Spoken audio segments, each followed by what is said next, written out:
All right, and welcome to Hattrick Sports Talk, our Friday show once again. I'm here as always with Shane and Brandon. How are you guys doing today? Doing well, doing well. For some reason, my fancy webcam isn't working, so we're going with the OG angle here. But The makeshift setup. it's all right. You still got Manning being sacked in the Super Bowl, and the Danish flag. So And some it's okay. Christmas lights going on too. And the lights, yeah. Yeah. Brandon, how about you? How are you doing today, man? Pretty good. Before we get to week 13, I want to have a small reflection on what a weird week it was last week, or I guess this week, if you will.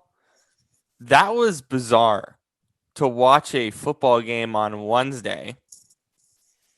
It being the Steelers and the Ravens. So let's actually get to that game first, and you guys can sort of talk about your reflections on what a weird week that was. But let's get to that game first because I'm with you guys now. This Steelers team is limited, particularly offensively. Shane, do you want to go first? Yeah, well, in 2020, uh, the word normal doesn't exist anymore. So, having having a game on a Wednesday, of course, in this year that would happen. Um, but uh, yeah, I remember I was sitting there watching at 1 o'clock in the afternoon on a Wednesday football game. My mom was like, "Is this a rerun or something?" And I was like, "No, it's this is happening live right now." Real She's thing. like, "What?" I said, "Yeah, don't ask." Anyways, um, but yeah, what we saw from Pittsburgh is yes, they won, but when you consider they only won by 5 points to the Ravens second and third team essentially, I think that tells you a lot about both teams. For starters, I think that shows that the Ravens, while they aren't amazing this year, they do have a lot of depth, it seems. And another thing is, of course, that Pittsburgh offensively is quite limited if they, because I feel like they really need to have Big Ben, James Conner, and at least one or two of their receivers all healthy to really look like a good unit. But if any one of them are gone, they look really rocky. Well, it is interesting, right? Because for the last month, James Conner hasn't really been there, right? They focused on the passing game. We've talked about this a lot in recent weeks. It was really evident to me on Wednesday just how much Big Ben and his age is sort of a factor for a lot of these quarterbacks this year. We've seen age kind of get to them, right? A lot of these older players, Brady, Breeze, right, with his injury, but even before that, and Big Ben. Big Ben, this game for me, it was more clear just where his regression point kind of is. Um, as we talked about with Philip Rivers, his prerogative is he needs to throw the ball deeper. You could say the same thing for the Steelers as well, with guys like Claypool and Juju. Um, but yeah, I think it was weird for the last month seeing Connor not really be a factor because I think the way that this team is successful and how Big Ben is throwing the ball a lot shorter. Obviously, they showed that a lot on the broadcast on Wednesday. For this team to be successful, James Conner does need to run the ball and run the ball effectively for them to find their way, especially against the Chiefs team that is really kind of the complete package, even with a bad defense. Brandon, your thoughts on the Steelers? I know that you've definitely been in on this, but your reflections on Wednesday's game, it sort of added to it, I think. Yeah. I think anybody who's been an avid listener of the podcast this year has would already know my takes on the Steelers. Mm-hmm. Let's talk about Big Ben specifically for you. How do you think not having James Conner in and then Big Ben and not stretching the field as much? Do you think those are things that you're noticing as well? See, I don't think having James Conner not in there affected them all that much because they haven't been running the ball all that much the last couple of weeks, and they're just trying to throw the ball a lot. Mhm. And I honestly think that might be one of the reasons that they're having such a hard time getting any flow going. They're just trying to force the ball downfield. Um, and yes, they have a really good offensive force going, but like you're not going to win games by just forcing the ball down the field, especially when you come up against some of the better defensive threats in the league. And I will say this, any team that has a pass rush worth their salt will take him down. I believe that is one of the biggest problems with this team. I think Big Ben, as has been throughout his entire history, if you get a pass rush going at Big Ben, I mean, he kind of doesn't know what to do. Mhm. And going back to this game as a whole, I don't think anybody can really claim that this is a dominant, amazing Steelers team anymore. Mhm. Yeah. Just off the fact that they won by 5 to the Ravens, as Shane said. I was watching Pat McAfee's show, and one of the guys who's on the show is a Steelers fan. He's like, "Oh, it's just I knew this was going to happen. It's the Ravens versus the Steelers. It's a rivalry game. Like even like they're always close." I'm like, "No, no, no, no, no. We saw it last week against the Jags. It was the Right. same thing. This is a Steelers team that throughout the season people would be like, "Oh, they're so good. They're undefeated, yada yada yada." I've said that multiple I went times. through their record last week. They've only won most of their games by like 4 or 5 or 6 points. Mhm. They are getting lucky against bad teams. And frankly, that's my reasoning, and that has been my reasoning from the beginning about why I see them as frauds. And to be honest, I will be pissed off if they make the Super Bowl because I do not believe they deserve to make the Super Bowl, and I don't believe they even deserve to win the Super Bowl. I think they So- still make the A. I'm lower on them now after these last 2 weeks because that it showcased themselves. They showcased themselves. I still think they make the AFC title game because I don't see who else in the AFC is close to them still. I just don't. I don't I see think anyone else. I think Buffalo or Tennessee blow them out personally. I mean, I guess Buffalo, but I look at the Steelers and I say, okay, well, what about the running game? Where is it? Do we see There it is somehow none. but hang on, do we see it sometime in the last month of the season? I wonder if this team's going to be semi different in the playoffs against teams like Buffalo, against team like Tennessee. Only time will tell.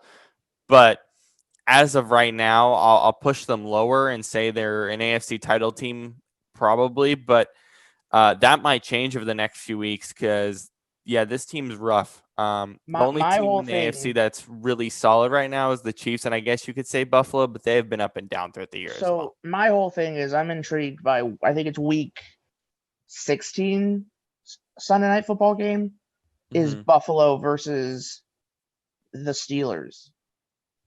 That would be a And big I tell. think Yeah. that game I feel like that's the only really like good team they've had on their schedule this whole year. Is there a chance that they sit guys though? I mean, I mean, let's say they lose in the next couple of weeks. I imagine they'll sit somebody. If they sit players in that game, that's telling you a lot about them. Well, I mean, hey, if you're gonna be, I don't know, 13 wins by that point. Let's say they lose a couple, which I'm not sure if they will, but they might. If you lose a couple, you're bound to rest players by week 16, week 17. It's just normal. So there's a chance that could happen.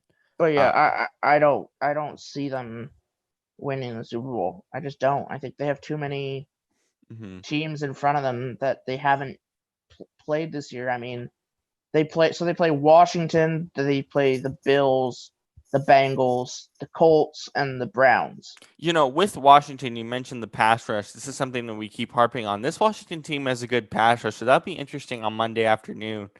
Yeah. If that has an effect on Big Ben in this offense. Shane, your thoughts on that? Yeah, I'm definitely looking forward to that game, just to see if they can kind of pressure Big Ben. And I mean, the thing about him is like, I mean, this sounds kind of cynical, but like, I'm surprised he hasn't gotten hurt this year because, I mean, let's be honest, he gets hurt pretty much every year. So I don't know. I mean, it's especially now that they seem to kind of rely on him more than they maybe planned to. But that is an interesting game on Monday because I feel like these two teams are actually more similar than we think. Obviously, one has a much better record than the other, but they both have really good defenses, and they both have an older quarterback that they are a little limited by. So I feel like there are a lot of similarities there between these two teams. I think this is a low scoring game, kind of like Wednesday. I think there is maximum 30-35 total points on the board. But it is going to be interesting. I think it'll tell us a lot about both of these teams, depending on which way it goes. Brandon, I'll let you talk about the 10 o'clock games. We have a semi-interesting slate here. What is the particular game you're looking forward to?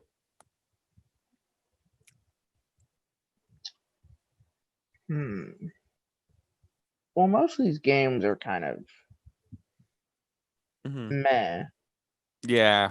But I am a little intrigued by Saints at Falcons because the Falcons have gone from one of the worst teams in the league to now they kind of reside in the middle of the pack, in my opinion. It's very interesting because it's a team that I've felt has had it's not like it's not like they don't have pieces, It was just that they didn't have a good coach. And I highly doubt that their current coach will stick around after this season. But I'm intrigued to see how they play against a Saints team that's not exactly where they were at the beginning of the season. Yeah, I don't like the Saints this year. I don't. Even with Drew Brees, they looked really bad offensively.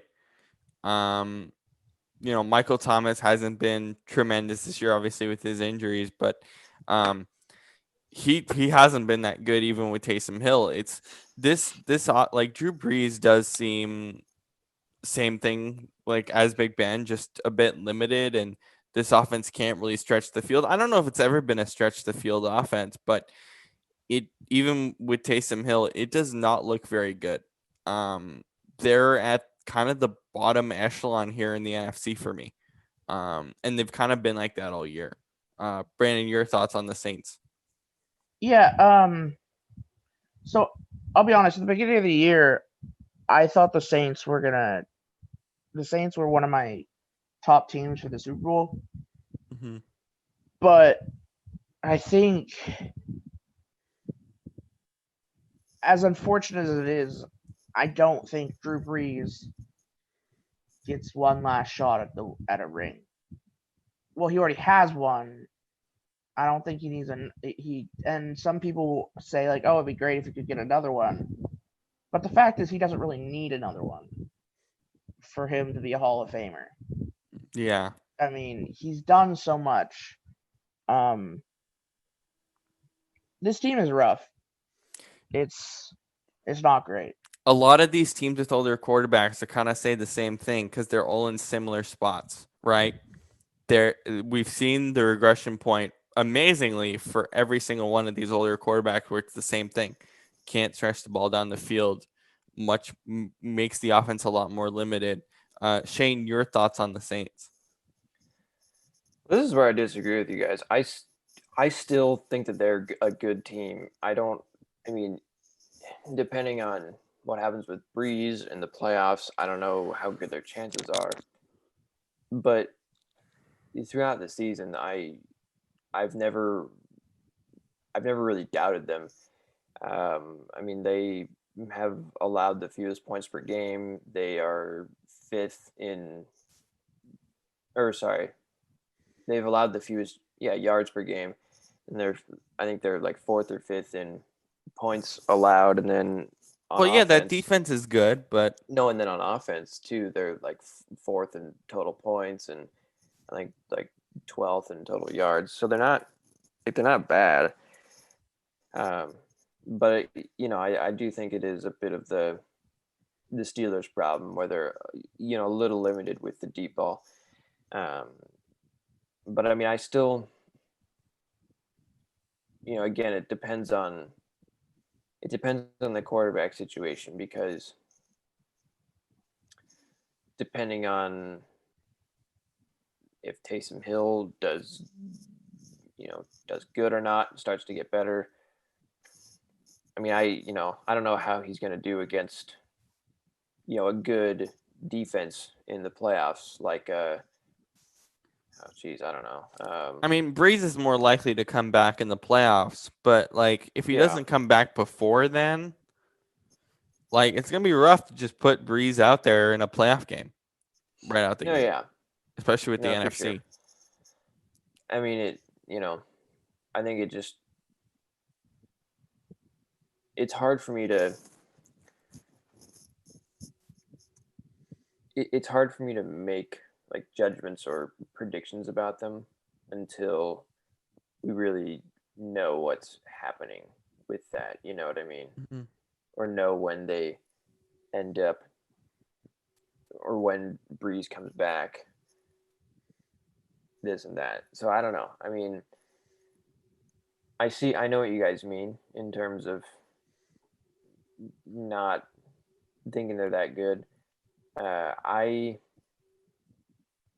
I'm not backing down on them yet, but I mean, depending on what happens the next few weeks, that could change. But yeah, And I want to go to the Browns and the Titans as well. I'll go to the Vikings for this point in particular. Gary Kubiak made a comment, I believe, early this week that Dalvin Cook was a little beat up, right? I feel like the same thing is happening with Derrick Henry. Or I feel like it's going to happen with Derrick Henry in the next couple of weeks. I still feel that for the Titans to be successful now, I know we didn't see that in the playoffs last year, but for the Titans to be successful, in my opinion, they need to trust in Tannehill more. They need to get him to throw the ball more. Because this offense has pieces with A.J. Brown. Jonnu Smith's been dealing with some injuries, but I'm pretty sure he'll be back soon. Corey Davis has had a nice year, at least in the second half of the season, as he normally does, in all honesty. I still think with the Titans, if they're going to be competitive and get back to an AFC title game, they actually need Tannehill more than they need Derrick Henry. yeah, I'm not going to disagree with that, because I mean,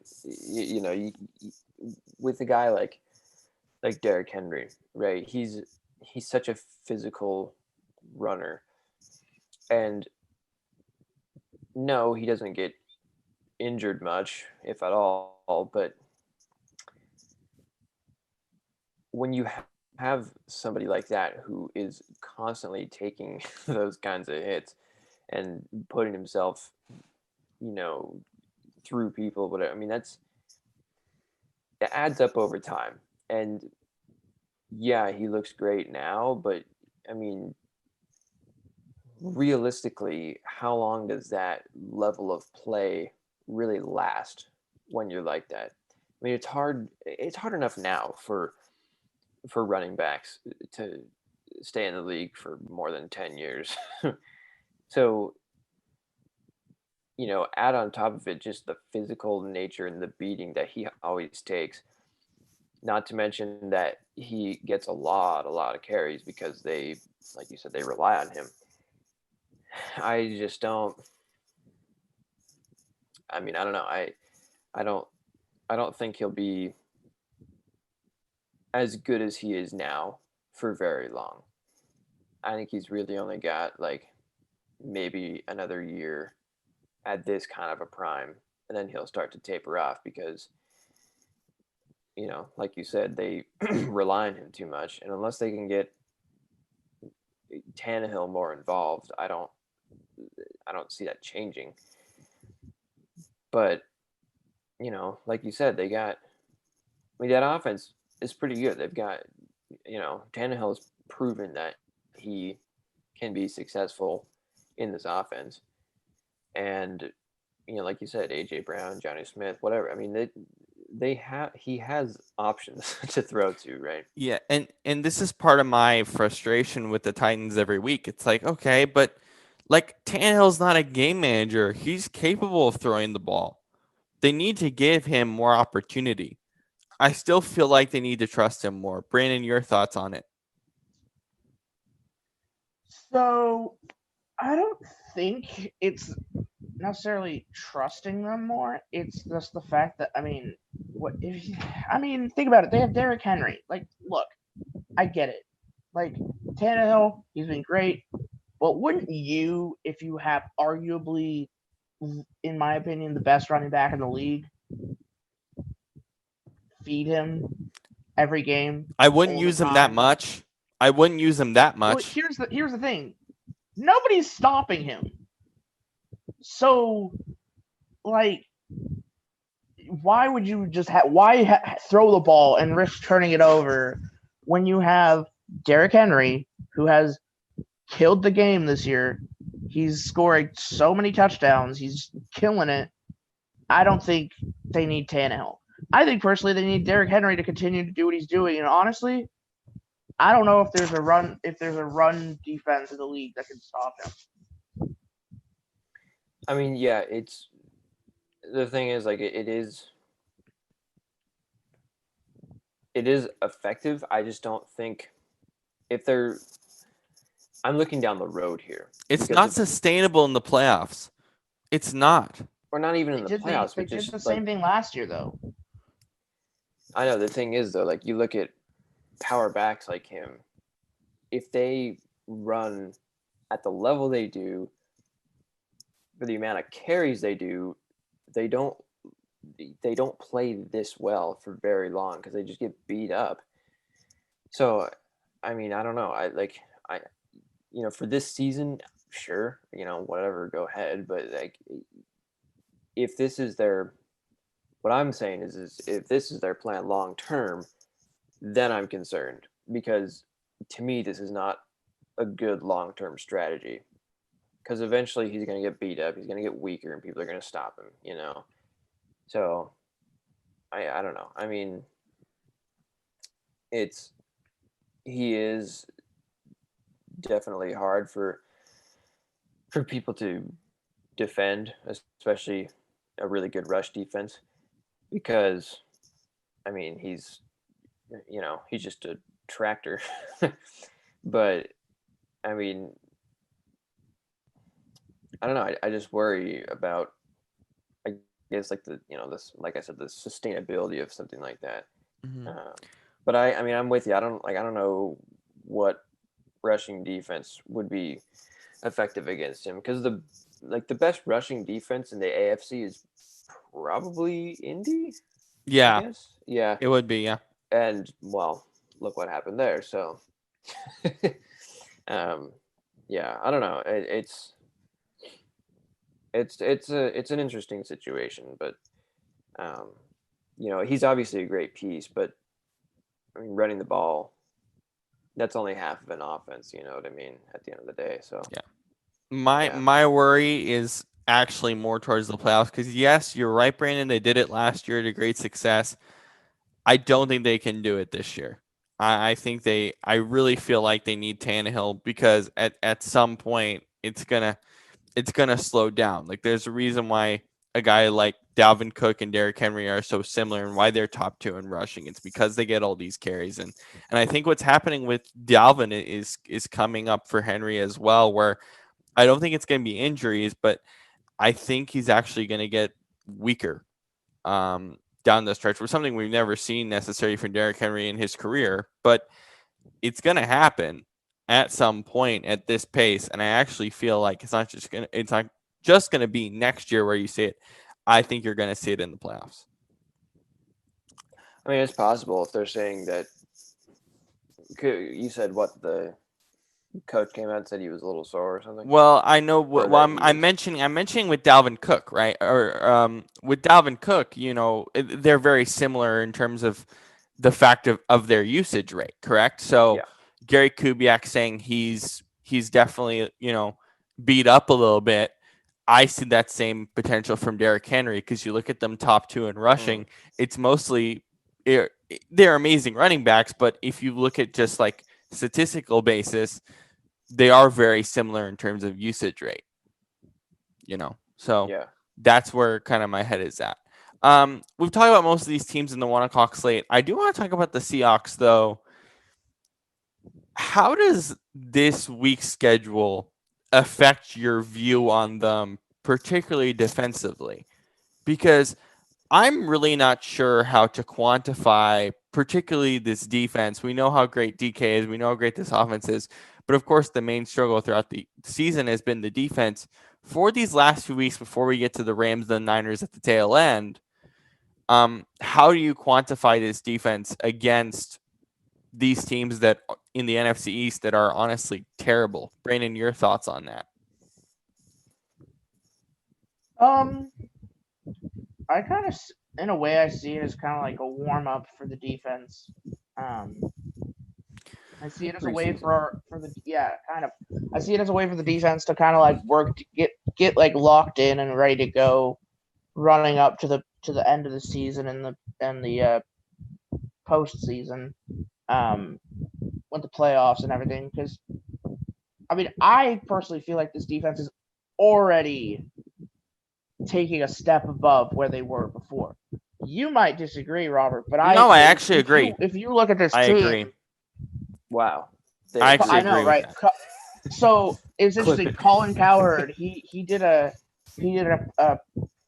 piece about this where he said he was talking about teams just sitting around and waiting for things to happen rather than making changes to their fixing problems. And he said the Seattle Seahawks are the one team that fixed their problems this offseason, during the trade, heading up the trade deadline. He said they went out and they fixed their defense. And that's true. They did fix their defense. They got Jamal Adams in the preseason.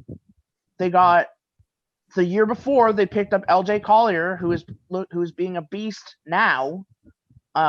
He's looked pretty good this year. And plus they went out and they got a guy who was unhappy in Carlos Dunlap. Here's the thing. That was nobody even sniffed him except for the Seahawks. They gave a terrible pick, a 6th rounder, Bengals for a extremely. This man has 4 sacks in 4 games. He had 0 sacks in 7 games for the Bengals. Do you think it's a problem that Jamal Adams is, I look at usage rate with offensive players, but with Jamal Adams, he's kind of been all over the field, right? And he's kind of done everything for this defense, it seems. Do you potentially see that as a problem, or do you think this is something that Pete Carroll and this defense is really scheming to put Jamal Adams all over? I think Pete Carroll brought Jamal Adams in to be a jack of all trades guy. I think they brought him in and basically told him, like, hey, we're going to let you have fun to use, right. the way he's being used, the way I think of him is he's being used as like a bully. He's like a bouncer, sort of. He's going out there and he's like, put the fear of God in that team's offense. Like, we want this team to not know where the hell you're gonna be. Are you gonna be over here? Are you gonna be over He's here? Are you gonna be in the unpredictable. back? Are you gonna be blitzing? Are you gonna be playing linebacker? Are you gonna be playing safety? Are you gonna be playing corner? Like, who knows? Defensive end. Exactly. This man was living in the backfield last game. And so you just have I think going forward we're gonna see our pass rush does not work as well without Jamal Adams. Because it's basically having an extra man pass rushing, which is kind of unheard of. Well, like half the time when he does, there's no one even blocking him. Right. So I fast. mean, you would imagine somebody would go, okay, when Jamal comes up, we're gonna bring our Double tight end team him or around something. or this or that, or have the tackle adjust, block him, whatever. But no one does. I mean, they do sometimes, but like half the time he's just standing there, and they're like, "Okay, looks good to me. Great, hey, not." And then here he comes. It's unpredictable because he's a safety ultimately. He's there at that safety spot, maybe slot corner a little bit. I've never seen a corner or safety blitz be as effective. I don't think ever, because it's just impossible to read where he is on the field, I think, because you always see him back there at a safety spot. And yeah, sometimes you see him at linebacker. But I mean, hey, there's safeties that go down to linebacker and do some in the box, out of the box stuff. It's wild. I don't think we've seen a player do that in a long time. Yeah. And it's funny when people say that he's people will find like a clip of him missing one tackle, or they'll say, "Oh, look, he doesn't have any interceptions this year, therefore he sucks and he's overrated." It's like, no, that's not what that means. That was my biggest problem with him on the Jets too. I look back at his Jets career and I say, oh, well, they never used him like that. They used him primarily as a safety, and I don't know how his interception. I think his interceptions were still very good. But he's never been used as a blitzer in New York. His role was just very centered at that safety position. And it's clearly not the best way to use him at this point. With the Chiefs and the Broncos, last time we saw this matchup, now we get to see it in primetime, but last time we saw this matchup, I was pretty frustrated with Drew Lock. Now we'll get to see Drew Lock back off the COVID list against a really, really good Chiefs team that honestly, this game shouldn't be a problem for them. But Shane, we have to see more from Drew Lock in this game, don't we, on national TV? Well, I would hope. I mean, this is a guy that I hate to say this, but this is one of my quarterback hot takes that was wrong. Just one. That I thought Drew Lock was gonna be like a top probably 15 quarterback in the NFL this year. I know a lot of people, this wasn't me personally, but a lot of people had him as like a dark horse MVP candidate. And, it's weird that if anything, I would have expected him to be better this year because of, second year, having more time to play, great additions to the offense. I mean, let's be honest. But he's been banged up. He when he's healthy, he just doesn't. He doesn't look like what we thought he would. And yeah, I mean, I definitely think that we need to see more out of him because he's in a position right now where the Broncos can very easily move off from him and say, okay, well, we'll find somebody else. And if he wants to prove that he belongs there, I think he's got to start to show why. Now, I'm not saying he needs to go out and beat the Chiefs. I mean, that's that's no easy task. But I would expect him to at least look more competent, more so than he has throughout the year. And I guess we will see if he does that.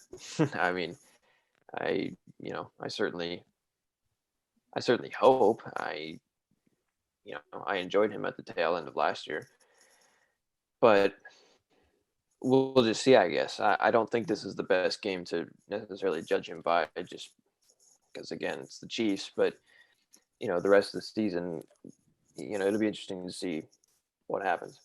I will judge him by this game. The reason why is very simple. The last time we saw this matchup, I came on here and said, dang, he was trying to push the ball deep too much. He needs to go back to the basics. I hope that Vic Fangio and his coaching staff is telling him, hey, slow down. Coming off the COVID list, that could be a little bit harder, but I look at him and I go, hey, I need you to go back to the basics. If you're going to beat the Chiefs, you got to sometimes do the simple things, right? Trust in the defense to make some of the bigger plays. Their defense obviously is banged up this year. Trust in the defense to make some of the bigger plays. Just go back to the basics, and this game could at least be semi-competitive, if not competitive, if Drew Lock just does that. So that's kind of why I'm really pinpointing this game and looking at it, particularly as well that it's on national TV. We're not going to talk about the Tuesday game because we already said our piece on the Cowboys and the Ravens throughout past shows and today in some ways. I do want to talk about the Niners, though. Brandon, I'll go to you with this team. 5-6, obviously not going to be competitive in any sort when it comes to, especially in this division. But over the last couple of weeks with Mullins, they've looked better, particularly defensively now with it fully getting healthy with guys like Richard Sherman coming back. What has been your reflection on the Niners the last couple of weeks?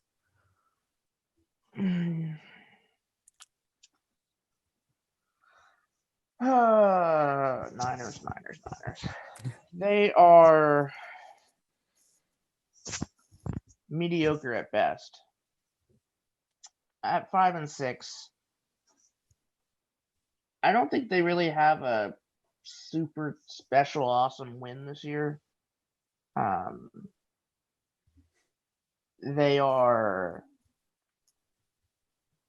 I would say they're a team that's being held down by injuries.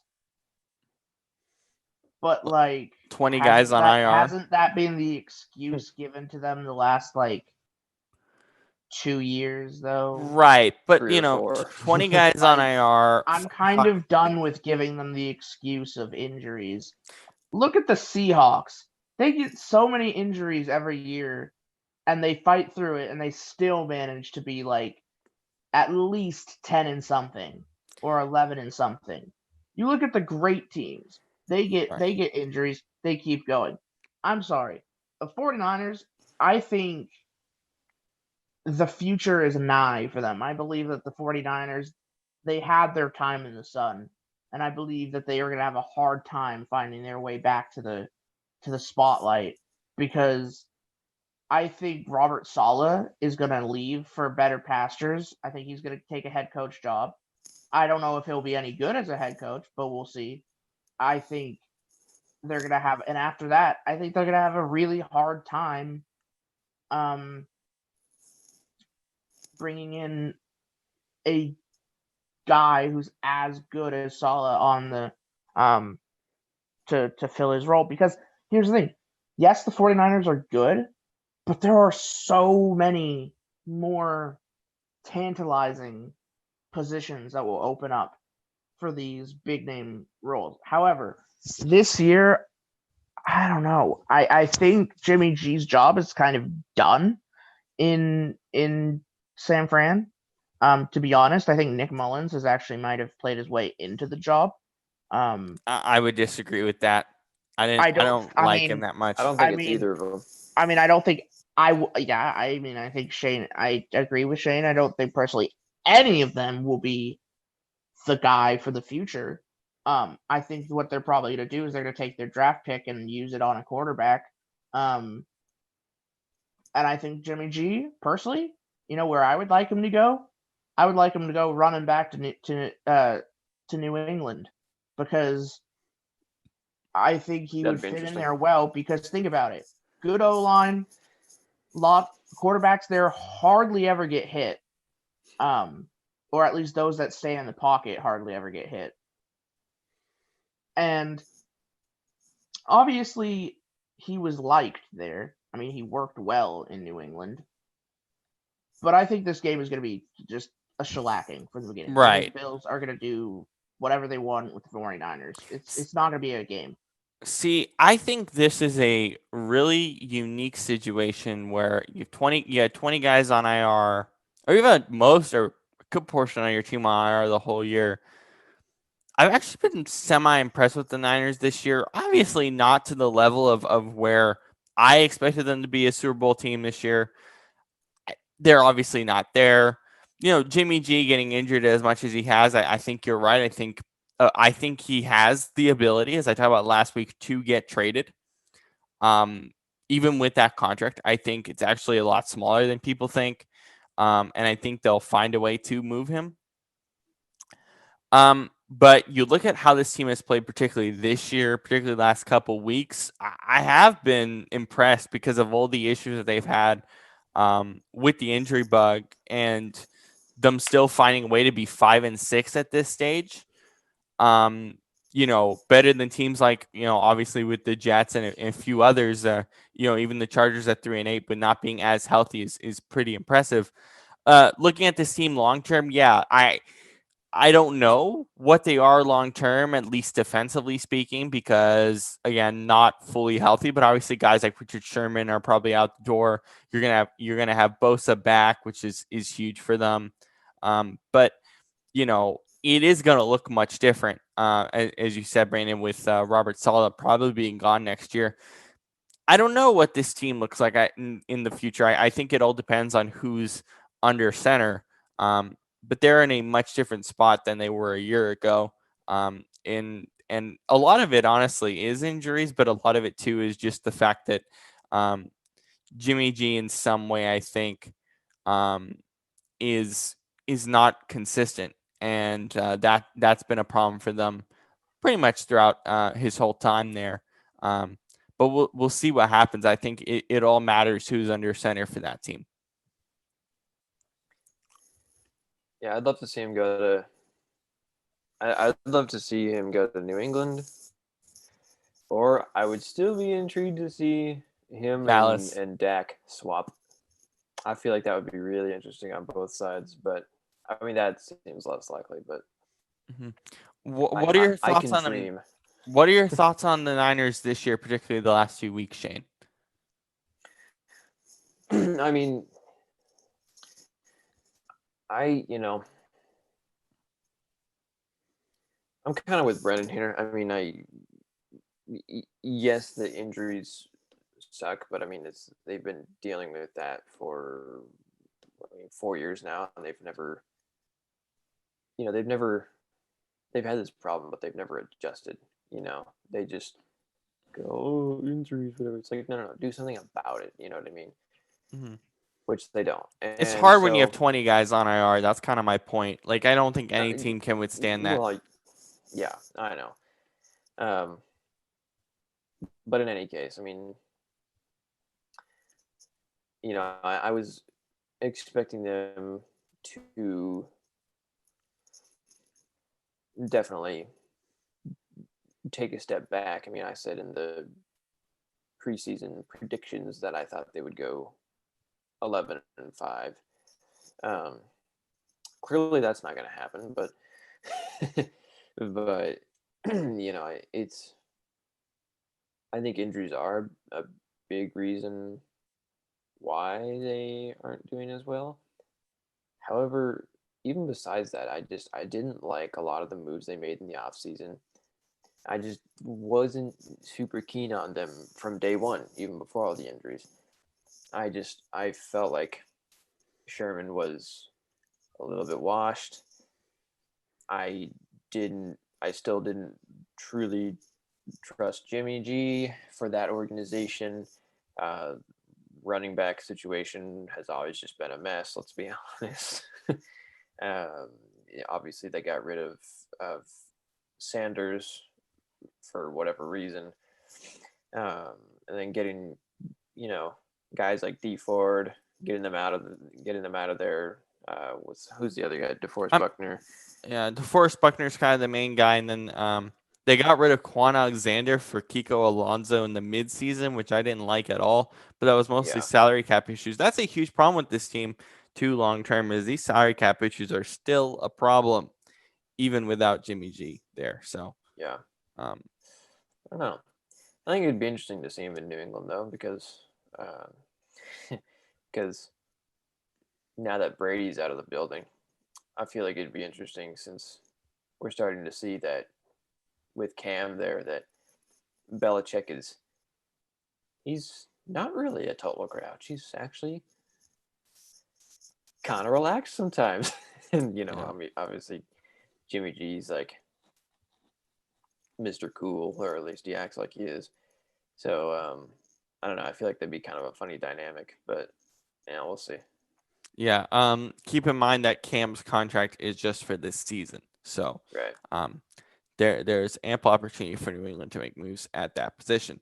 Let's move on to the NBA. Next week we'll do our full sort of predictions for the season much later than we normally like to do them, but I guess that's what happens in 2020, and we'll have our fantasy draft for basketball very soon. We're doing head to head each category.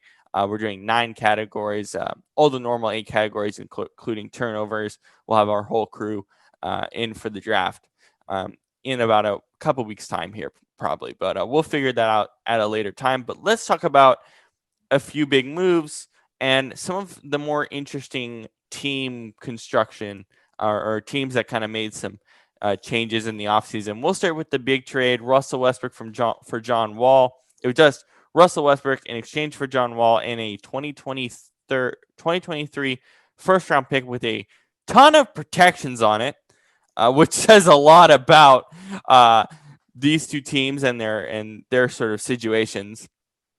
Harden did not attend training camp yesterday when it began.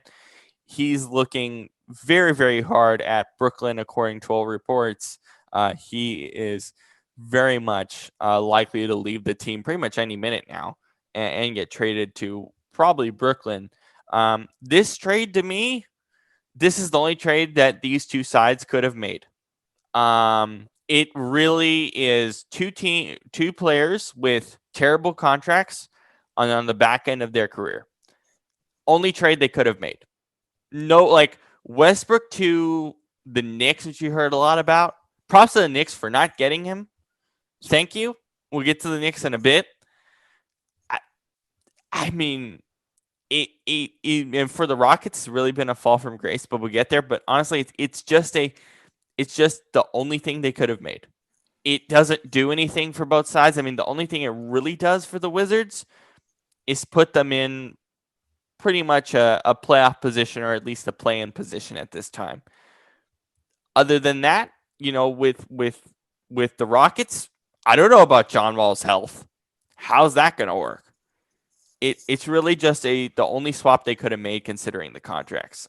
Shane, your thoughts on this deal? I was surprised when I heard about this deal. But then, because what did I just do? Sorry. Because initially I was like, really? You would give up Westbrook for John Wall? Like, geez, that's reaching pretty low, But then the more I think about it, it's like, you have a point where they're kind of in a desperate situation. I mean, it's a bad sign when guys like Westbrook and Harden both want out of there, who, um, you probably wouldn't have seen something like this happening last year, for instance. And so, it makes sense that they felt like this was kind of their only option, as non-ideal as it is. um, I mean, I don't think John Wall is that bad, Keep in mind, he's but been out for 2 years. He's been out for that's the two thing. years. And I mean, just looking at his age, I don't know. I mean, um, if he can somehow get back into it and start playing well, then okay, sure. But even then, like his best is not even close to what Westbrook did last year, Mm-hmm. at least offensively. So I don't know. I mean, it just, yeah. I mean, like you said, it just kind of seems like a desperation move by Houston. So we'll see. And then for Westbrook, I mean, that's seeing him with Bradley Beal in Washington. That'll be interesting. I think. I don't know if this. I don't know if this does as much for the Wizards as some people think. I mean, I do think Westbrook is a little washed himself, just a little. But and he's kind of a ball hog, so we'll see. I mean, he, maybe they'll be great and it'll be all peaches and cream. But I'll just, for me, I just want to wait and see. It's going to be tough for me because I still feel like Bradley Beal needs to be the number one option for that team to be successful. I don't know how much Westbrook will give him that chance. So that's going to be something to watch early on in the season. Brandon, your overall reflections on this trade? To me, I think it doesn't do much because, I mean, it's John Wall to the Rockets. I think he's not going to have a very good time with the Rockets because it's he's going from one dysfunctional team to another dysfunctional team, and I think Westbrook to the Wizards. Wizards. I'm not huge on Westbrook. I think he's not this all-star that people think he is. I think he's just a piece player. But we'll see. Mm-hmm. It's more his not necessarily how he is as a player, but to me, what makes him stand out is more like his popularity. You know what I mean? Instead of like his actual playing ability itself, just like the fact that, oh, it's Westbrook, yeah, because I mean, like I've told you guys a story about being in Europe, and the two most common jerseys I saw in Spain, Italy, and the Netherlands were Lionel Messi and Russell Westbrook. I was like, what? But that just goes to show you what kind of a figure he is. So, yeah. Westbrook last year in Houston was really fun in that he kind of tried to transform his game a little bit, get away from 3-point shot. They opened up the floor a lot from him in Houston. You're not going to get that with a guy like Thomas Bryant. You might get that a bit with Davis Bertans because he's more of a stretch forward type of guy, a guy that likes to shoot corner threes, things like that. But for Westbrook, the key for him in this system is, okay, you still need to be athletic, but you need to be comfortable with having the ball out of your hands more. Because Bradley Beal needs to run this offense if they're going to win. I don't know how built Westbrook is for that. We haven't seen that ever in his career, even in Houston. For me, Westbrook and his age is a problem because he's at him just purely as a basketball player. he's all about athleticism. And his age, particularly with that contract, that could deteriorate quickly. Now, does that happen next year? I don't know. But eventually it will as this duration of the contract goes along. I think the fair expectation for the Wizards, as everyone said, is play-in probably winning in the play-in. I think that's about where they are. Now, the Eastern Conference is also garbage. So that could also do something. I mean, it is garbage. I think, but yes, but I think that the Western Conference overall is better, but I think the Eastern Conference has like the better high end teams. Right, but what about the bottom end? What about from like 5 to 8? Yeah, it's really not there. So there's a chance, right, that they could move up, but I don't know. There's still, there's still some nice teams in there. We'll get to a few of them in a bit. At least for Houston, God, man, what happened here? You give up a bunch of picks for Chris Paul. That didn't work out. You give up a bunch of picks for Westbrook. That didn't work out. You give up one. I don't know if I don't think they got the 2023. I think Washington gave it. But either way, yikes. This is brutal. And this new administration with Sales and this group has some rebuilding to do. Not as much as they want to, clearly, with John Wall. I don't think they would bring in John Wall if they didn't. I mean, they kind of had to if they wanted to move Westbrook, but they definitely still believe they can be semi-competitive, and they still want Harden in the building. If Harden is in the building for this year, which isn't going to happen, but if he is, they're going to be competitive still. But I like how this team got constructed this year. I think with what this group was given, to bring in a guy like Christian Wood, who was unbelievable in Detroit when he got the chance with Blake Griffin being out, DeMarcus Cousins, we'll see how that plays out. Give this new regime credit, because for what they had, which was honestly kind of nothing except the two assets of Westbrook and Harden. We'll see what happens with Harden and what value they get from him. But even with this Westbrook trade, like give them credit, because they still feel like they can be competitive, and they built a pretty nice base. The roster isn't that bad considering the situation that they put themselves in, or that the previous regime, unfortunately, with Daniel Morey kind of put them in. Yeah, it's just tricky with everybody leaving, and I don't know. It's I think they'll be in a tricky spot the next couple of years, but that happens with teams. You get your stars in there for a little bit, and then something with the owner or management or whatever happens, and then you tank, and I don't think this is a tanking job, though. Even if they lose, not tank, but right. That's what I think is no, but this is the point I'm trying to make.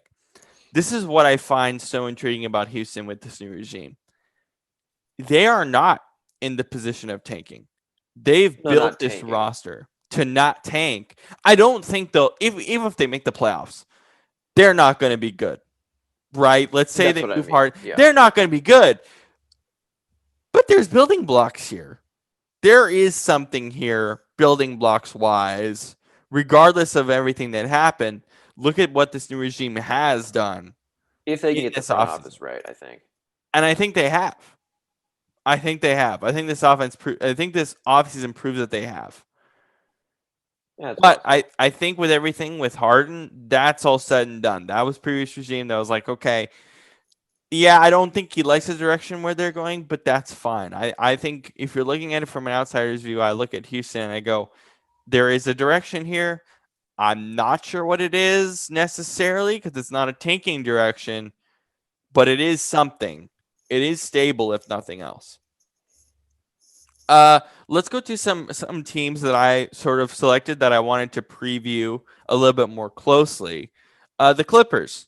The Athletic, they've done some incredible reporting on the turmoil that has kind of made the Clippers this sort of, I guess, laughing stock in the NBA, if you will, as we had much more expectations than what they did in the bubble.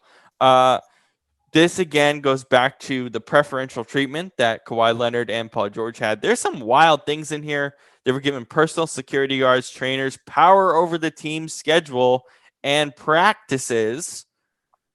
Also, they were able to decide what games they wanted to play in.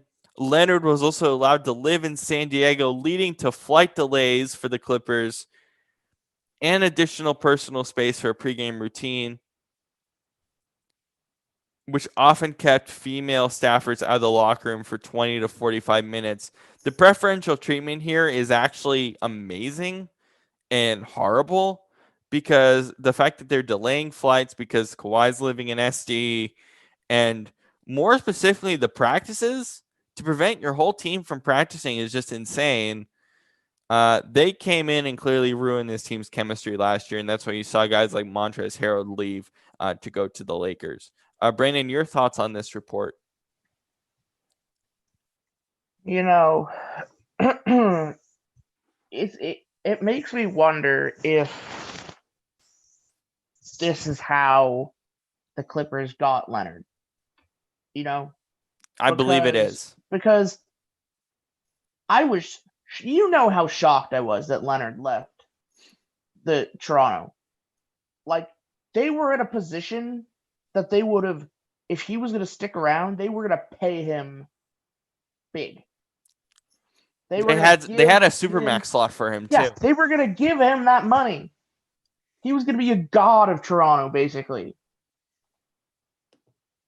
And the whole conversation at the time was, oh, he wants to go back to California, yada, yada, yada. He wants to go back to his hometown. Here's what I wonder. Would he have gone to the Lakers instead of the Clippers? Because I believe it was a 3-team tango. I believe it was Clippers, Lakers, Raptors. It was. Yeah, no, it was 100%. And so you have to wonder, and I believe we all know that it's the truth, is that the Clippers were probably like, shit, we need to get this guy. We're going to give him whatever he wants. You're also missing an interesting point here with Toronto. If Toronto was going to get Kawhi back, they had to trade Pascal Siakam for Paul George. That was widely reported at the time. Which I would not have been. Which I would not have done. Yeah, so it's clear that the only way a team was going to get Kawhi, and I think there's a reason why the Lakers thing fell through. I think that they were very clear, the Lakers were, that he wasn't going to get this kind of preferential treatment. Obviously, every star gets preferential treatment. But the Lakers, there was a lot more team camaraderie there. It was a lot more team focused. And I'll say this: I think one of the reasons why I had so much belief in the Raptors this year was because of the fact that I was like, okay, they're willing to pass on Kawhi. They must feel like they must have been it must have been a situation where they would have had to, like, basically give up their hopes of the future for a one-time deal.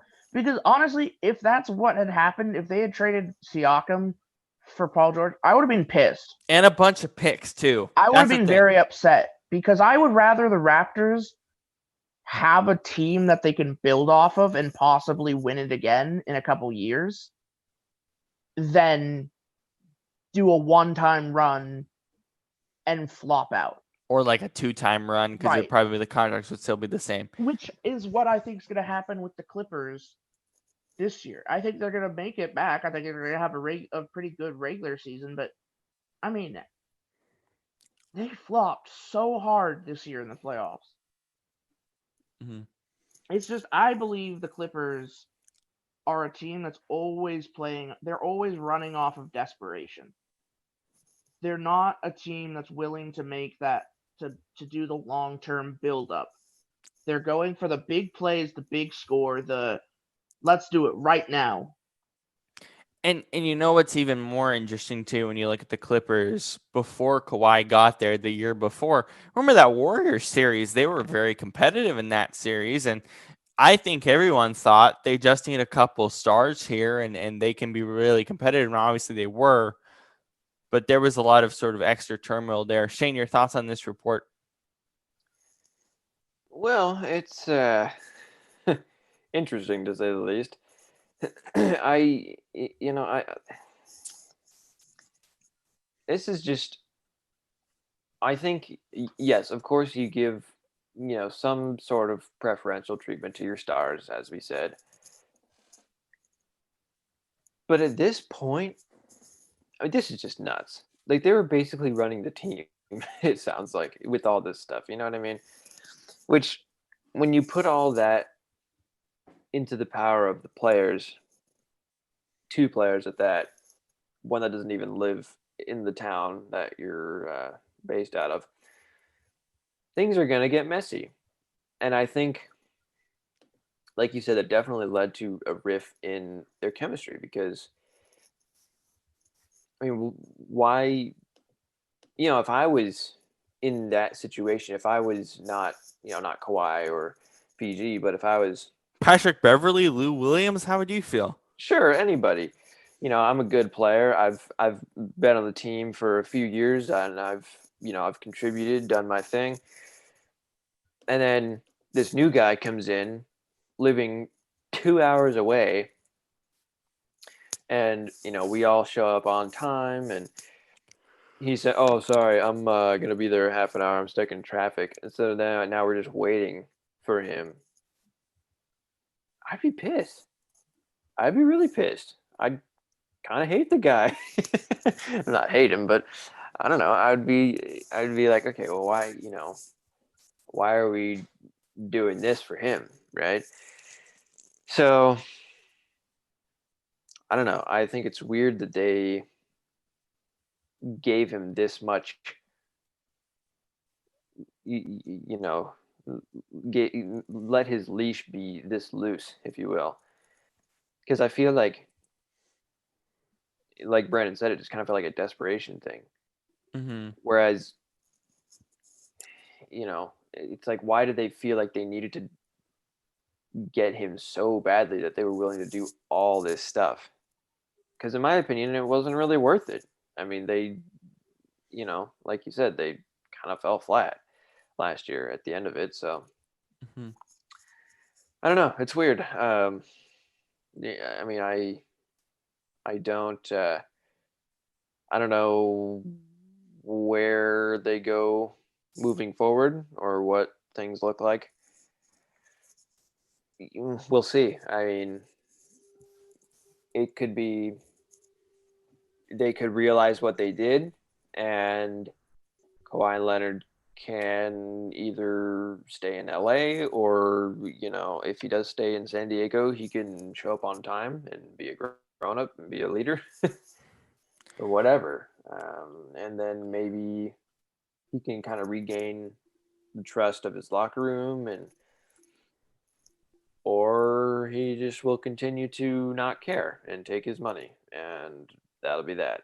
Yeah. I don't And know. even Paul George got some of that treatment as well, as I just read. Looking back on this as well at Toronto, going back to them as well, I think there was some preferential treatment there, in Toronto, but it was more pertaining to his injury, which obviously, Kawhi doesn't play a lot of regular season games. He's still not this year, due to his what is it, I guess, knee condition at this point. But that was normal, right? That was expected by Toronto, and it worked out in the end.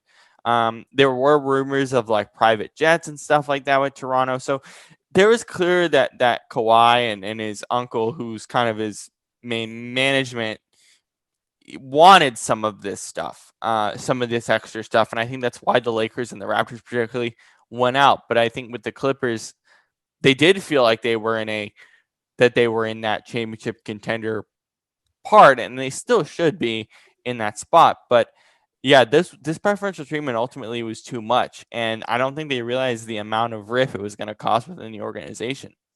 And it's interesting hearing all this stuff that's coming out. It tells you a lot about the team, especially with like the stuff that came out right after they lost their series and all the stuff about how was it Kawhi or was it Paul George who was saying like they didn't see it as a win now Right. season. That was Paul George who said this Yeah. wasn't a championship or bust season. And I think Patrick Beverly came out a bit later and said, Yeah. yes, it was. What are you talking about? Well, that's obviously a win now. It's a bust. It's a win or bust season because you're not going to go out and spend all this money on two. Like teams don't bring in superstars at like on these contracts when they don't think it's a win or bust season. And here's the thing with the Clippers. Like, if they do not win a title next year and Paul George and Kawhi leave, which is a possibility, Yeah. because, again, they have player options next year. Yeah. If they don't take that and they leave, Oh, guess what? boy. Guess what? The Clippers are out of how many first-round picks? 6? A lot. I mean, and you lose SGA. You lose Shai Gilgeous-Alexander, and we'll talk about the Thunder a little bit more next week and how interesting their roster is. But SGA is going to lead them to at least a really good rebuild in OKC, and SGA was clearly a rising star as well. So if they lose out on both of them, this could blow up in their faces really quickly. Once again, and here's the thing. I think you know what the Clippers have? The Clippers have little brother syndrome when it comes to Oh yeah, with the Lakers Lakers in town. They're always following at the heel of the Lakers. They're always trying so desperately to prove to the Lakers. They're like Scrappy Doo and Scooby Doo, just being like, let me at them. Just kind of like, just always feeling like they're gonna be as good or better. Yet they're never, because guess what? They're always the second fiddle team when it comes to basketball in Los Angeles. Which is why they should go back to San Diego or Seattle. Or move to Seattle, to be honest. LA should stop ripping off San Diego's teams. I mean, what? Sorry. I mean it's kind of true, but they don't need two teams. Send one of your teams to Seattle. Hey, the Clippers back might to San Diego. No, send the Thunder back. Rob them back. No. Just steal. What a weird way to end this conversation on the Clippers. Screw the Clippers. Let's talk about a team with a young superstar, and it's clear that this team has said, hey, the LA Chargers. We're in a win now mode. Well, yeah, the Chargers, but here's another team with a young star in the NBA side. Let's talk about this Atlanta Hawks roster. That's what I was gonna say. Interesting. They got a pretty season. Good, they got a pretty decent roster going on. So Trae Young, of course, on that young contract, and I guess the Hawks are one of those teams again who are like, all right, young contract, let's build around him, bringing in Gallinari, bringing in Rondo, which was weird. 2 years, $15 million. I thought that was it's so veteran strange. Presence, Bogdan on kind of a bigger deal.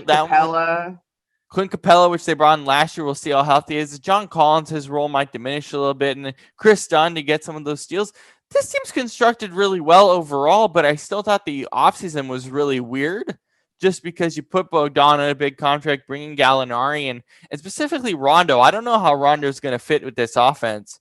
Brandon, what's your overall thoughts on this Hawks offseason? Oh, it was weird. They brought in a bunch of big men, which is weird. I guess it was to supplement the fact that they were losing what's his name? I don't know. Who just retired. Vince Carter. Vince Carter, yeah. Carter didn't get a lot of minutes either way. Yeah, but he was still kind of like a veteran, experienced guy there. The Hawks are always that team that kind of like does well, but they can never really break through. Like they'll make it to the playoffs, they'll make a series or two, but then they can't once they go up against the really good teams, they'll take a game or two in the series, but then they lose. Is this team constructed to do more than that in your mind? No. I don't think so. I think they need one more big name guy. Because they don't have big name guys. They have good players, but they don't have a leader. They don't have that guy who will go out there. Maybe Other Trae than Young. Trae Young. Right. Other than Trae Young. Young. I believe they need one more guy. They need, because as good as, Capella and Bogdanovic are and Rondo, they're not going to lead you to the promised land. With this roster construction. I believe if they'd added guys like Bogdanovich and Clint Capella and Rondo a couple years ago when they had that squad, it might have been a different story. But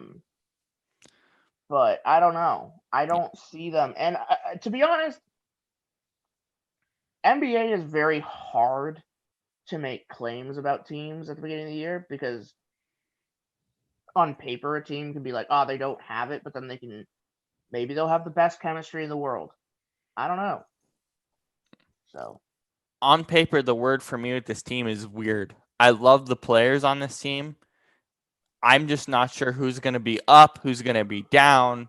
Is Clint Capella going to get the same amount of rebounds? Probably not. Things like that. I love Chris Dunn for his steal presence, things like that. But yeah, I just thought this construction was weird. Shane, your thoughts on this Hawks team? Yeah, I'm pretty much with you guys. I mean, I think they're definitely going in the right direction, but I just think that they're, a year or two off and like another piece or two from starting to be, really, really competitive, especially in an East conference has a very, very strong high end, so, but yeah, I mean, Trae Young is proven to be one of the best point guards in the game. And Rondo, great veteran presence. Not that he's necessarily amazing anymore, but he can still do his thing. Capella obviously is really good. I think, yeah, I mean, like I said, another draft or two, free agency, whatever, one or two more guys, I think they can start to be pretty competitive in the East. Maybe not, Miami Heat or Milwaukee level, but but still, maybe playoffs. Yeah, Rondo with the veteran presence, but the more I look at this roster, the more I hate the Rondo move. I just don't like it. Why? I don't like it. 2 years, $15 million. You have guys like Kevin Huerter, Cam Reddish. You bring in Chris Dunn. It's just like I like the Bogdanovich move, even though it might be a bit overpriced. Gallo's good. He had a great year last year. He should still be great, barring some injuries. Although I'm not sure if that's going to be a problem. I don't think it will. Rondo's just weird on this roster. I feel like there's still development in guys like I forgot to mention DeAndre Hunter. Like, I wonder how this bench is going to be constructed under Rondo. It's just going to be strange. I don't know. I don't like it considering how young this guard group is. It just seems weird to me the more I look at it. Especially bringing in Chris Dunn. How are you going to limit Chris Dunn's minutes? Really? I mean, Chris Dunn isn't phenomenal, but at least he gets you steals and assists. It's just weird to me. And it's weird to a lot of people, not only myself. It's just strange. I don't know. I have a hard time seeing what is his role actually going to be in this offense, especially in a bench role, which he didn't have in Lakerland. So we'll see though. Lakerland, I like that. The next team I'm bringing up here, let's see. Let's see. Quick. Yeah, you might question why I'm bringing this team up. It is weird that I'm bringing them up, but I'm bringing them up for a reason. And that is the New York Knicks. Yeah, the Knicks are bad. I'm not denying that. They're going to be trash this year. I ain't denying that either. But Leon Rose, nice. This is a good offseason for him. last year they picked up a lot of forwards and it was very forward heavy and weird. It didn't really make a lot of sense to me. Now you bring in Alec Burks, who's a nice shooter. You bring in Michael Kidd-Gilchrist, a lot of agent favors, as we like to call it, with this roster as well. Nerlens Noel, Alfred Payne had a good year last year. And then Austin Rivers, who's a nice sort of plug and play guy, right? As people say, good spark plug off the bench. I want to see Mitch Robb have Julius Randle. Right, Julius Randle, who they signed last year. This team is just constructed better overall than what they had last year. I am a little surprised that they didn't try and deal Julius Randle for a couple pieces. Yeah, same here. But it's obvious that they believe they can build a team for the future using Julius Randle as their front guy. But I will say, Julius Randle, R.J. Barrett, and Obi Toppin. That's a pretty good three guys to build around. Don't forget Mitchell Robinson either, right? So true. Yeah, so you're kind of seeing what I'm seeing, Brandon. Like it's not constructed badly at all. I mean, it's not going to be like a splashy team. I mean, I would not be shocked if next year they try and bring in. They say, okay, now let's try and start for the push and bring in that like all-star guy. Because here's the thing, in the NBA, to be a team to win, you need that one all-star. That one superstar who's going to come in and boost your team. Because here's the thing. Or even superstars know how to win, and if you know how to win, you teach other guys how to win. And so it'll be interesting. I definitely think the Knicks are going to have a better record than they had this year, though. Mm-hmm. And, Tom Thibodeau's there, too. So Tom Thibodeau preaching defense.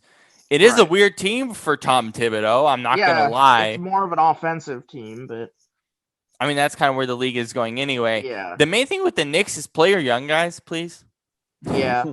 Like, that's basically the main thing. If they play their younger guys, play guys like Obi Toppin a good amount of minutes, for example. This team's constructed to do something. Will they be good in the East? No, they're not. They're going to be a team. They're going to be a team that you're going to have to be well. You're going to have a lot of conditioning to do well against this team, because I believe they're going to push the ball. Yeah, quick. I think it's going to be a quick moving offense. I think they're going to push it. I mean, R.J. Barrett. I think Obi Toppin. I mean, just alone has proven that he can push the ball in a fast-paced offense. Yeah. Shane, your thoughts on this group? Tom Thibodeau being more of a defensive coach, do you feel like that could be potentially a challenge with this team, or what's your thoughts with this roster? I mean, in all honesty, I just kind of want to.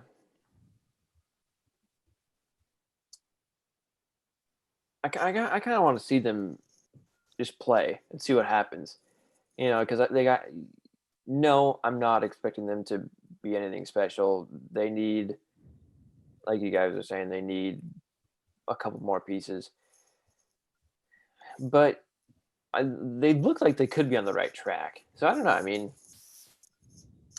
I just want to see them for a year, and then we can kind of evaluate, okay, well, what do they, what is it that they did well here and there, whatever.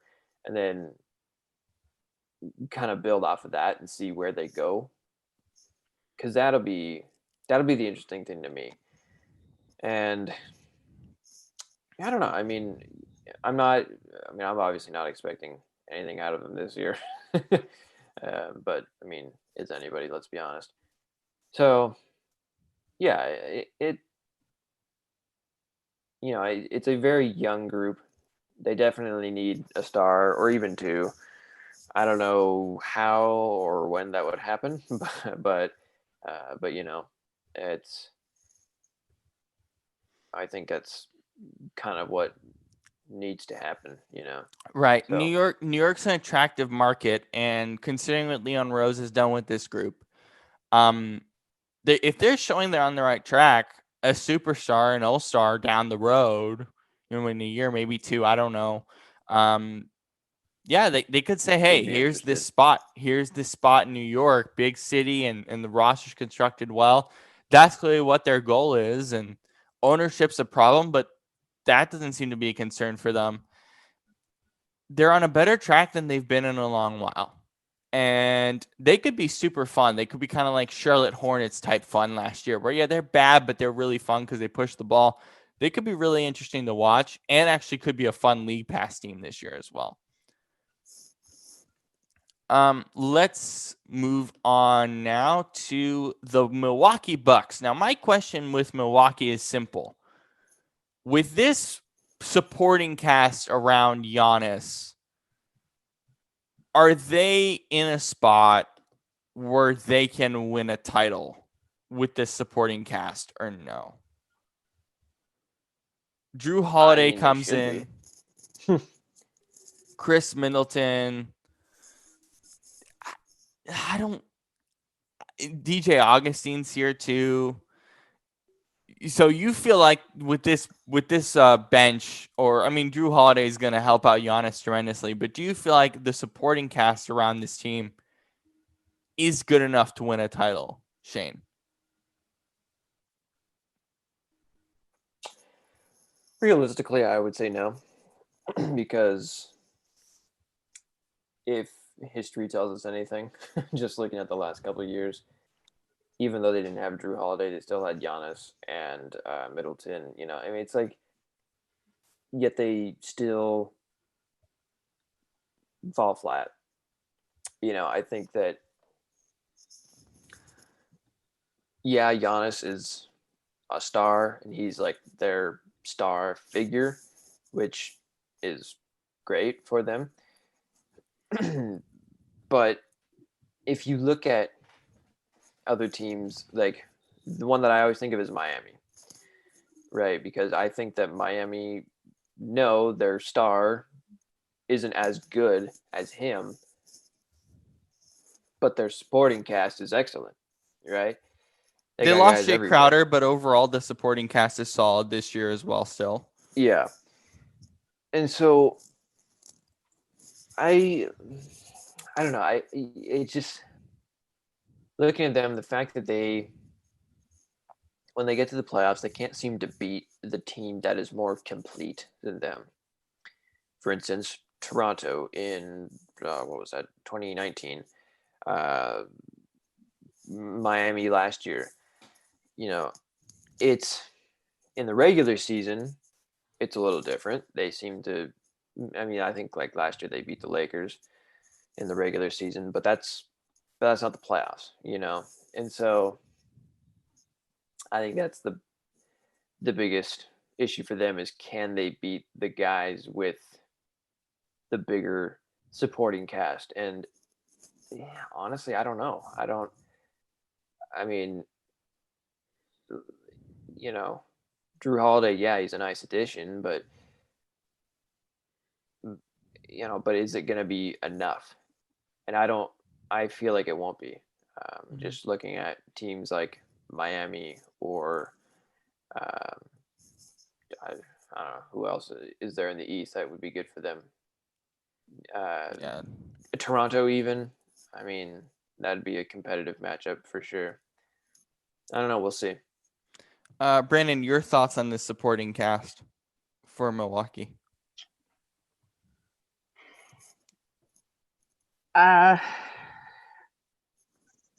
Personally, this is all I'm going to say about Milwaukee. If they haven't gotten it done already, they're not going to get it done now. Mm-hmm. That's it. That's how you feel about them. I believe they've had teams that should have gotten it done before, and they haven't. Like, it's cute. They got Brook Lopez now. They got Kyle. Did they pick up Kyle Korver? They had Kyle Korver before and Brook Lopez. They basically just picked up Drew Holiday. Right. That's kind of all they did. They're not going to get it done now, though, because there's teams, as Shane said, there's more complete teams out there. I mean, you got Miami. I mean, hell, you got Brooklyn, you've got the Raptors still to deal with. You've got the Clippers, for even as shitty as they are, they're still probably a little bit more complete. They're still the best. Boston. Let's not forget about Boston. I mean, yeah, they got rid of Gordon Hayward, which we'll get to the Hornets in a bit. But yeah, Boston is going to probably be even better this year. I wouldn't say better. I would say they're going to drop down a little bit, but because Hayward was kind of important to them. But I mean, they're still going to be a good team. Yeah. I just don't like the supporting cast. I really don't. Yeah. We'll see how Drew Holiday and Giannis work, but I mean, they should be good for that starting unit. Right. But the bench, I don't know about this bench. It just doesn't seem very complete to me, and I think that's going to be a problem. Overall. There's not as much depth yet. And like honestly, if I'm a Bucks fan, I'm like, well, shit. I guess we can say goodbye to Giannis. Because they made the Drew Holiday move to keep Giannis around. Yeah, but he's not going to stay around if they don't win. Yeah. I mean, yeah. Well, let's not forget about other competitive teams like the Orlando Magic. Oh boy. Yeah. They're going to be important for fantasy purposes. Hornets. Charlotte Hornets with another terrible contract in Gordon Hayward. I hated that contract. It made no sense to me at all. Brandon, what were your thoughts on the contract? What was it? 4 years, 103? Yeah. Why? Very strange. Like, does it do anything for them? Not really. No.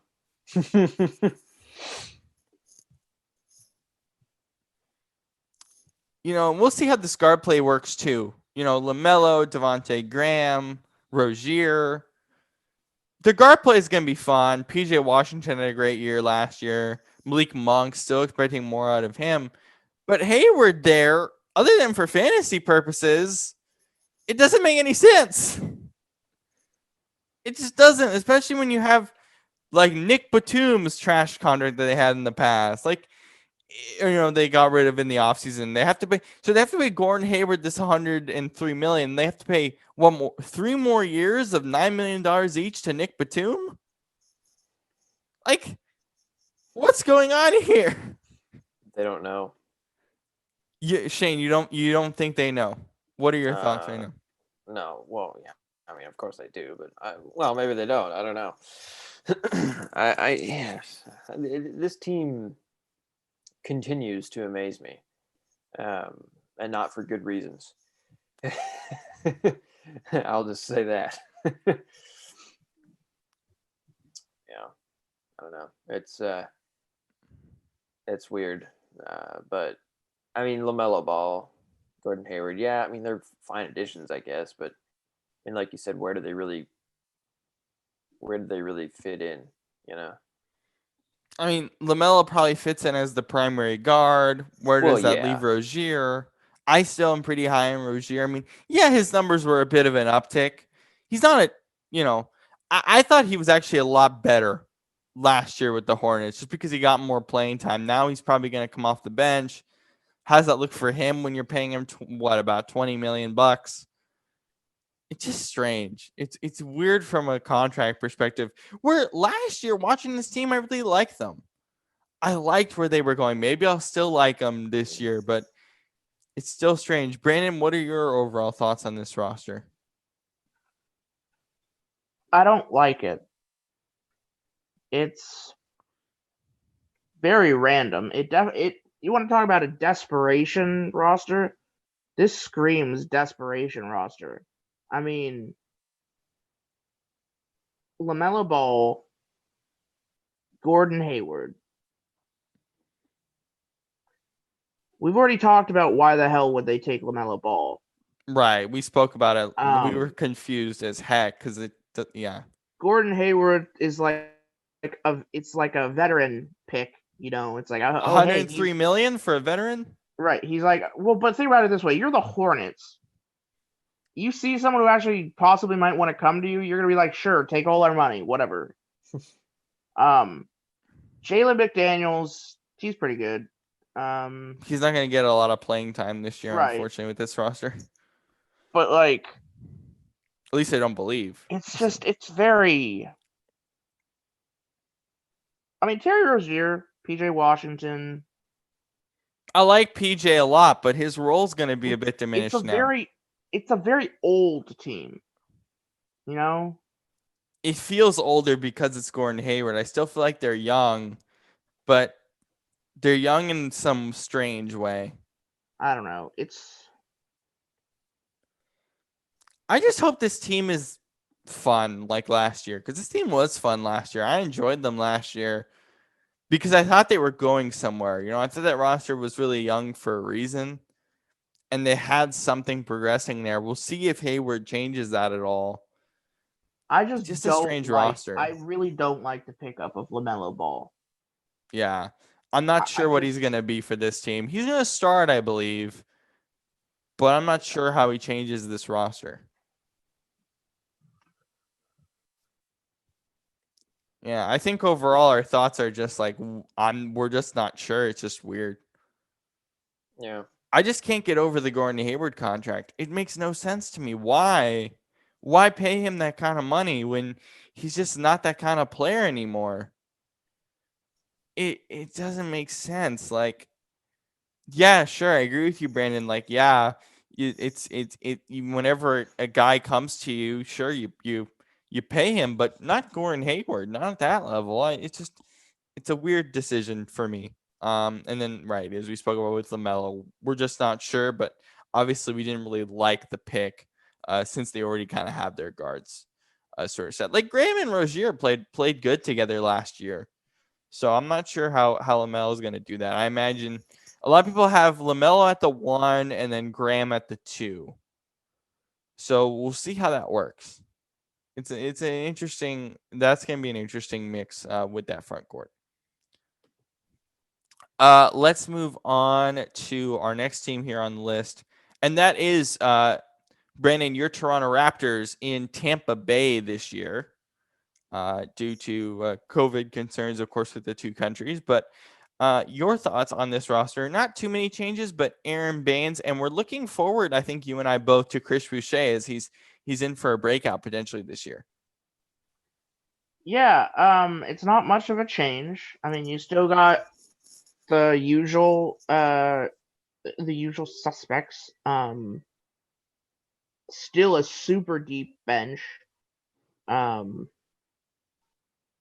Yeah, I don't really have much negative to say about it. I mean, I don't think we are looking for a negative, because I like the pickup of Aaron Baines. yeah. I think that kind of shores up the deepness, and I don't know. It's kind of, as a Raptors fan, I like to see the fact that they're just keep going forward with what they have while adding some pieces. And it doesn't have to be major either. Right? They're not expecting to do something major, because you look even guys like Terrence Davis, who I was very high on last year. OG Anunoby played well. I want to see Boucher get more time than Baines, selfishly, from a fantasy perspective, because I think Boucher has a lot more long-term potential. But I think they know that, right? They know that in the back of their mind that Boucher has that long-term potential. Baines is there to sort of, again, as you said, at least from a team construction perspective, shore up a lot of that depth. And see, that's the difference. That's a little bit of a difference in thinking between the Raptors and the Clippers. The Raptors are fine with making little changes. Like, they know what they need. They went out and they didn't make any flashy moves, but they went out and they brought in guys that can continue to shore up the team. Thank God they brought back Fred VanVleet on. Right. That was the biggest move, I think. Right. Because, I mean, it's a team that has such good chemistry. They play with such good chemistry together that, I mean, honestly, I think they have a team to continue to be successful, unless something goes dramatically wrong. Yeah. 4 years, $85 million for VanVleet. I don't know how deeply we discussed it before, but that's not a bad contract at all. It really is not. For someone who everyone was saying, oh, they're gonna have to give the Supermax. I mean, I'm glad he didn't get it. Yeah. I'm glad he didn't get it. I'm pretty certain their conversation went something like this. We'll give you this And then hopefully down the line we can bring in a guy to really put us back over the top and make the run again. And he probably was like, yeah. Because like if you think about it, all these players are still going to be around for a while. Like the main players on this team. Yeah. And Kyle Lowry is kind of the main dog here. Of course, as we talked about, they lost to Baca, which was expected. I was looking at this team at the beginning of the offseason and I said, they're kind of old. Looking at their construction now, like it's not necessarily a bad thing that they're a bit older, but the main thing that I'm looking at is Siakam again taking another step forward into superstardom. Right. And honestly, you look at the roster, like other than Kyle Lowry, the worry about how old the roster isn't that apparent this year. Yeah. It just isn't. And that's actually a good thing moving forward. Shane, your thoughts on this roster? I mean, pretty much same as you guys. It's not a whole lot has changed. I think Van Vliet is a nice pickup. I think if anything, I would like it if they had one more, like, not star, but just really good player to kind of complete the team. I would agree with that as a Raptors fan. To that way, I mean, if they had that, then I would see them as like a top team in the East. But right now, or the top team, I should say. But right now, for me, they're just kind of like in that mix with like Miami, Boston, whatever. But still, not a bad roster by any means. I agree with you. I think I just want to see Siakam continue to take that next step, because if any of them, he's probably the one that's like closest to stardom on that team, or like being that that guy. So it's just a matter of whether or not he can step up and do it. And I think he's capable. We just have to. I would love to see the Raptors, if they are like around the trade deadline. I would love to see them go out and get someone, as you were saying, Shane, who can support Lowry, and make that push. Because I truly think if they're gonna try and win another one, they're gonna have to start seriously making pushes. With someone, just all they need is one other guy, in my opinion, to shore up the team. Yeah, and they can be even more competitive in the East. Yeah.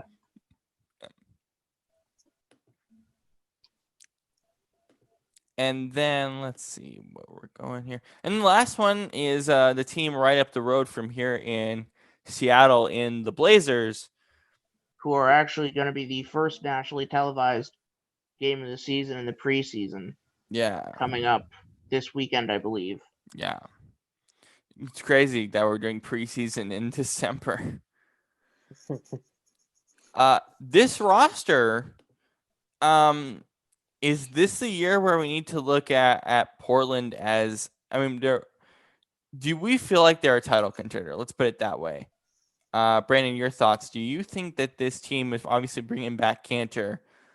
Are they in a spot where they need to be in win or bust mode now? But where are they realistically in your mind? I don't think they're a win or bust mode, but I have a hard time saying that they're like a title contender when they haven't made it out of when they've only made it out of the first round once in the last like 4 years. Mm-hmm. I would say maybe like see what happens if they this year. Not to mention they brought in Rocco. Like, we love their roster moves. Right. It's a great roster. But like, and I mean, you look at it's a young roster too. I mean, look at it. It's like 99, 97. Yeah, they picked up Derek Jones. We'll see what his role is. 92, 91. Yeah. 2000, 90. It's much younger than we expected, for sure. Right. But when they've been built younger too. Get it done though. Yeah. So I really feel like it's title or bust for this group, which is weird, but this is sort of the attitude that Damian Lillard and CJ McCollum bring into this team every year. Now that this group is healthy, and hopefully that they're healthy the whole year, We saw, Yusuf Nurkic got a lot of minutes in the bubble. That will go down. I think it's just the attitude of this roster. It's like, hey, our attitude is to win every year, and the roster is constructed to do that. I feel in some way we're a little bit low on them because I still loved what they did in the offseason. I think they were one of the top teams in the offseason, but I see where your hesitancy is, Brandon, but I also look at what Lillard and McCollum have done with the culture of this roster, that they're always going to be in that mode. And this year, if they were going to want to do it, I think this is the year where they need to focus on figuring that out. Even though you look at teams like the Lakers and the Clippers who are still above them, obviously, but I still feel like that's kind of their focus. Shane, your thoughts on this roster? Yeah, I'm with you there. I mean, I think that I don't know that it's necessarily championship or bust. Even if they have that mentality, like I don't feel like it is, because they are still a pretty young team overall. So I don't know. I mean, I wouldn't. I don't know if I would call them a title contender yet, because I think it was Brennan. You said that they've rarely made it out of the first round of the playoffs in the last few years. But I want to see if they can, if they do get to that point, and it's like, okay, what can they, once comes playoff times, can they beat, an LA or LA? Right. We talked about the Lakers Golden too in the State bubble. could be back in the mix this year. Realistic. They could be. Thompson, bro. Like, no, Thompson's rough though. Well, I know, but they've been competitive in the finals without him. So Yeah. I don't know. Anyways, that's less likely, but still, you got to consider it. Yeah. So I don't know. But besides them, there are other teams that Dallas. I think they're an interesting team to look out for. Utah, Denver, they'll still be good, I imagine. So that's one of the weirdest parts with Portland is if they were in the East, they're definitely in the title mix. In the West, it's harder. Yeah, the West is just hard. No, in the East, I think they're like a top 2 or 3 team probably. Yeah, but in the West, I don't know. Yeah, I think the West is much more. You kind of know what you're going to get from all the teams in the East in a way, like those top teams. But like the good teams in the West, like I feel like I have a hard time identifying what they are exactly. You know what I mean? Until like after the first month or so, yeah, or even like February, March. Yeah. In some cases, so I don't know, but we'll see. See, here's the interesting thing with the roster. When we were in the bubble, a few months ago, even we thought they had a shot to be competitive with the Lakers. Obviously, that didn't come to fruition, but this team is much better than that team. Yeah, there's a chance that they could be competitive. Look, Robert, I'm not saying that they're not gonna have. I'm not saying that they're not championship material, but I'm saying I'm understanding where you're coming from too. Right, I understand where you're coming from too. Yeah, that's why I think it's such an interesting team, particularly early on in the season, for sure. Yeah. All right, and then lastly, before we head out, we're gonna go through again our whole preview next week.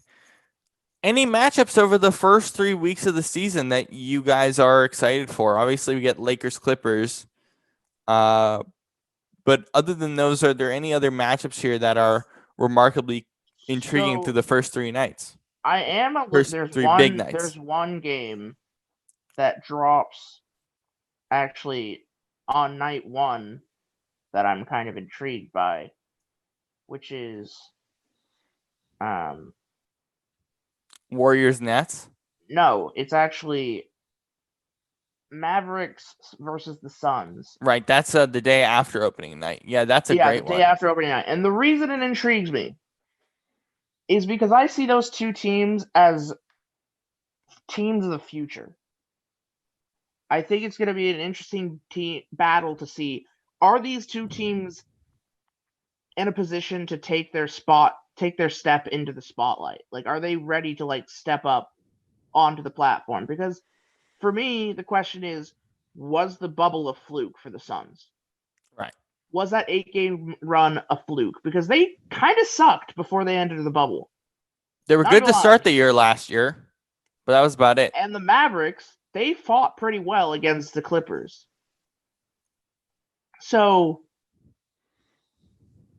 that's a very interesting game to me.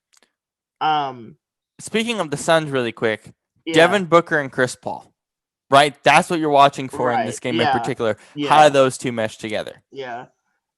I don't really know why they put New Orleans Pelicans on Christmas Day. This game I'm excited for too, because I want to see where is Zion right now. Yeah. Where is he right now? That's Yeah. why it's on Christmas Day. I think I'm inevitably gonna watch Golden State versus Brooklyn because, well, for one, because it's because I'm hyped for NBA on TNT to be back, and also because I want to see, do the Warriors suck now, and are the Nets good now? A couple things to watch with the Nets and the Warriors really quickly. One is what is Kelly Oubre's role on this team? I'm expecting big things from him. And also, one thing that's being underrated with Brooklyn is Steve Nash. Yeah. How does he coach this group? I Right? think We this talked team- about it. This team, I believe, is going to have a very good defense. Because Steve Nash his defense was better than people gave credit for. He was a very good defender. Shane, other than the games you already mentioned, what is one that you're looking at? Well, yeah, I mean that Dallas, Phoenix is definitely the one I was going to say too, just because I'm really excited to see where those teams are going, if they're on the right path that I think they're on. But besides that, I think LA, Denver, Mm-hmm. that will be interesting. A little rematch of the not the finals, but the Western Finals, but the let's call it bubble craziness. Yeah. There you go. Bubble mania. Just kind of seeing where both of those teams are, because Denver, we seem to never know what they are exactly, and we've talked our fair share about LA today, that whole thing. So that should be a good one. With Denver, where does Jamal Murray go from his bubble performances? Is it a fluke? Is it a real deal? If it is a real deal, Denver's going to be fun. Yeah. Denver's I hope it's a going to be real fun. deal. That was great. I love that. Yeah. But we'll see. I'm a little salty that Toronto doesn't get any rep in any of these primetime games to start the season, but you'll get it down the road. Toronto doesn't have stars. you know. So nationally, they're boring, quote unquote. How are they boring? Nationally, because they don't have stars. No one cares. They're fun to watch. What the fuck? What? I agree, but that's just, I'm telling you, that's what people think about it. People be hating. I do agree with that because I think they're fun. So the main thing with Denver, right? How does Murray and Jokic work together? Because they really didn't work together that well in the bubble. That's going to be huge for them this year. That's going to be tremendously huge. Here's going to be a hot take for me, right? And I actually don't think it's going to be that much of a hot take. I think teams that played well in the bubble may not play so well outside of the bubble. Right. Miami being maybe one of those. It's going to be interesting to see what happens at the first half of the season without fans. And then when you start getting fans back in, which teams play off the fans? Because I believe what we're going to see, Robert, is we're going to see early on in the season when we don't have fans, is going to be one thing. And then you come back from the break and it's going to be like, or probably no break because there's we're going to have an all-star break in first week of March, I believe. Right. Well, I think what's going to happen, we're going to come back we're going to have the all-star break, come back, have a couple weeks without fans, and then some teams will start bringing in limited fans, and that will change the dynamic hugely. This is a conversation we had about the bubble and how I believe that there are some teams that would have played a lot better with fans in their arenas. And that's what I'm very excited for. I am so excited for teams to get back to their actual arenas because, my God, did I forget, does it make me appreciate how much actual arenas makes the viewing experience so much better. Yeah. We saw some viewing changes with the bubble that I liked, particularly like the sidelines not having cameras and all that stuff. I wonder how much they're going to keep those around. We'll see as we get closer to, or as we get to the preseason in a few days here. But yeah, that dynamic is going to be super interesting for sure. It's like it looked more like a NBA like 2K cam. Yeah, a little bit. Practice mode. Yeah, exactly. All right, guys. Thank you for a good show as always. Good to get back into the NBA swing of things more as we're getting closer to the season, and we're gonna have a fun week 13 in the NFL as well with Tuesday game this week. It's gonna be crazy. It's gonna be a crazy the month of December, January, and February are gonna be crazy considering we're gonna have NBA and NFL. Who knows when NHL is gonna come back? We have no clue when that's going to come back. And then in February, we're gonna be talking NBA, NHL, possibly NFL, and MLB starting. Right. So, MLB offseason, we'll see what happens with free agency as well. Since it's a good time to be a sports talk show. Yeah, for sure. All right. After the few months there where it was kind of slow. Exactly. Yeah. All right, and we will see you all on Sunday for our weekly NFL post show, or maybe Monday. Or maybe Monday. We're still kind of figuring out with a strange NFL schedule, but you will see it when it does come out. So we will see you then.